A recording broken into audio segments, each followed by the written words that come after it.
កូរ៉េខាងជើងប្រារព្ធខួប80ឆ្នាំនៃបកកុម្មុយនី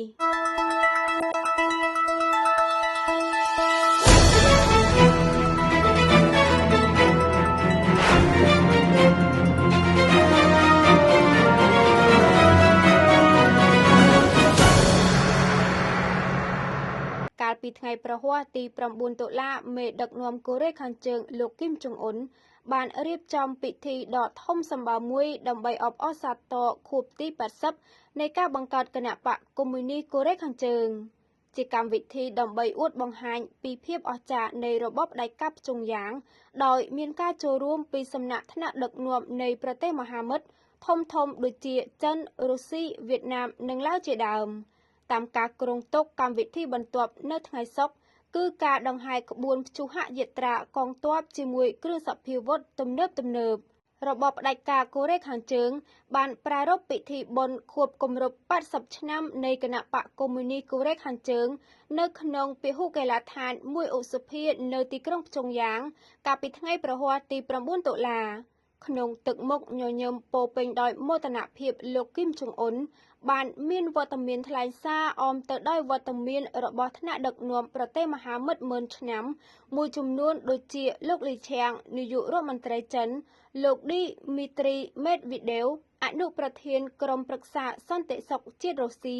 លោកតូលឹបប្រធានកុម្មុយនីវៀតណាមនិងលោកថងលុនស៊ីសូលីតប្រធានាធិបតីឡាវកម្មវិធីសិល្បៈទស្សនីយភាពបែបឃោសនានយោបាយកុម្មុយនីសត្រូវបានបង្ហាញជាបន្តបន្ទាប់ដើម្បីអួតបង្ហាញពីភាពជោគជ័យដ៏ត្រចះត្រចង់នៃរបបកុម្មុយនីសកូរ៉េខាងជើងមុនចាប់ផ្ដើមកម្មវិធីគេបានប្រើកុមារតូចៗឲ្យយកបាច់ផ្កាទៅជូនថ្នាក់ដឹកនាំអធិបតីដោយតាមទម្លាប់នៃរបបកុម្មុយនីសហើយតាមការគ្រោងទុកនៅថ្ងៃសុក្រទី10 តុលាព្យុងយ៉ាងនឹងរៀបចំពិធីដង្ហែក្បួនព្យុហយាត្រាកងទ័ពដើម្បីអួតបង្ហាញកម្លាំងសព្វាវុធកងទ័ពកូរ៉េខាងត្បូងបានបញ្ជាក់ថាគេបានសង្កេតឃើញកងទ័ពកូរ៉េខាងជើងបានធ្វើសកម្មភាពត្រៀមចល័តគ្រាប់មីស៊ីលធំជាច្រើនដែលប្រហែលជាអាចដើម្បីដង្ហែក្នុងកម្មវិធីនេះគូកត់សម្គាល់ថាមុនកម្មវិធីបានចាប់ផ្ដើមនៅថ្ងៃប្រហ័សថ្នាក់ដឹកនាំចិនរុស្ស៊ីវៀតណាមនិងឡាវសុទ្ធតែបានចូលជួបសម្ដែងការគួរសមដាច់ដោយឡែកពីគ្នាជាមួយលោកគីមចុងអ៊ុនថ្ងៃប្រហ័សដែរទីភ្នាក់ងារព័ត៌មានរដ្ឋកូរ៉េខាងជើង KCNA បានផ្សាយសេចក្តីថ្លែងការណ៍រួមរវាងកូរ៉េខាងជើងនិងរុស្ស៊ីដោយមូស្គូបានប្រកាសគាំទ្រដោយឥតងាករេនិងដ៏រឹងមាំបំផុតចំពោះការដឹកនាំរបស់កូរ៉េខាងជើងដើម្បីឈានទៅពង្រឹងសមត្ថភាពការពារជាតិចំណែកលោកលីឆាងនាយករដ្ឋមន្ត្រីចិនវិញបានលើកឡើងថាការរក្សាការពង្រឹងនិងការអភិវឌ្ឍទំនាក់ទំនងក្នុងនាមជាមិត្តដ៏ស្និទ្ធស្នាលនិងសហប្រតិបត្តិការទ្វេភាគីរវាងចិននិងកូរ៉េខាងជើងវាគឺជាគោលនយោបាយដ៏រឹងមាំមិនអាចរង្គោះរង្គើបានរបស់ចិនគួរបញ្ជាក់ថាចិននិងរុស្ស៊ីគឺជាសម្ព័ន្ធមិត្តដ៏ធំនិងសំខាន់បំផុតរបស់កូរ៉េខាងជើង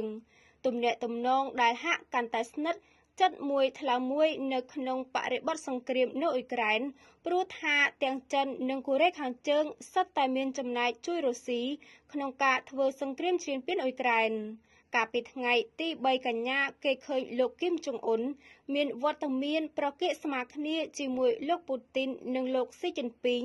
នៅក្នុងកម្មវិធីដង្ហែក្បួនព្យុហយាត្រាយោធាដ៏ធំសម្បើមមួយនៅទីក្រុងប៉េកាំង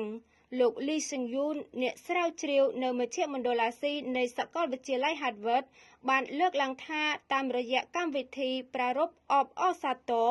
ដ៏ធំសម្បើមអស្ចារ្យទាំងនេះគឺចិនរុស្ស៊ីនិងកូរ៉េខាងជើងកំពុងតែអួតបង្ហាញនៅកម្លាំងចាក់ឫសដ៏រឹងមាំនៃយុទ្ធសាស្ត្រសាមគ្គីឈ្នះ-ឈ្នះរបស់ប្រទេសទាំង3នេះ